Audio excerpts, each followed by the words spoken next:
Hi అండి అందరికీ. ఈరోజు శాంసంగ్ టాప్ లోడ్ టప్ క్లీన్ ఎలా చేసుకోవాలో చూద్దామండి. ఓకేనా? టప్ క్లీన్ చేసుకోకపోతే అప్పుడు 3 monthsకి ఒకసారి 2 monthsకి ఒకసారి టప్ క్లీన్ చేసుకోవాలండి. లేకపోతే మిషన్లో ఇలా పేరుకుపోతూ ఉంటుంది డస్ట్ అంతా.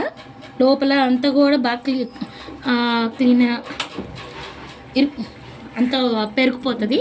సో ఫస్ట్ ఇప్పుడు మనం ఏం చేయాలంటే, ఇది అమెజాన్లో దొరికిద్దండి ఎక్కువ టప్ క్లీనర్ అని. ఇది కొనుక్కోవాలండి మనం అమెజాన్ నుంచి. కొనుక్కొని ఈ పౌడర్ తీసుకొని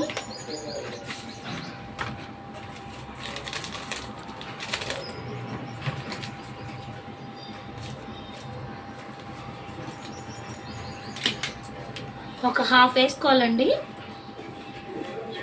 ఈ పైన డిష్ వాష్ దగ్గరైనా వేసుకోవచ్చు, లేకపోతే టబ్లో అయినా వేసేయచ్చండి.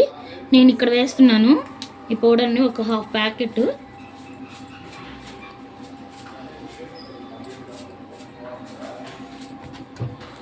సో వేసేసుకొని క్లోజ్ చేసుకొని స్విచ్ చేసి మామూలుగా పవర్ పెట్టేసుకొని, ఇక్కడ ఎక్కువ టప్ క్లీన్ అనే ఆప్షన్ ఉంటుందండి. ఈ ఆప్షన్ మీద పెట్టేసుకోవటమే.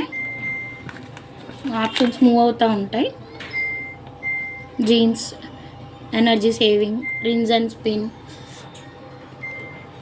లాస్ట్ది ఎక్కువ టప్ క్లీన్. ఈ ఆప్షన్లో పెట్టుకొని స్టార్ట్ నొక్కేయడమేనండి.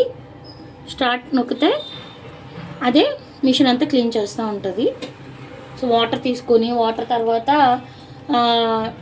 అది ఆ పౌడర్ దాంట్లో వేసుకొని అదంతా టప్ క్లీన్ చేసిద్ది. ఓకేనా ఫ్రెండ్స్? Thank you.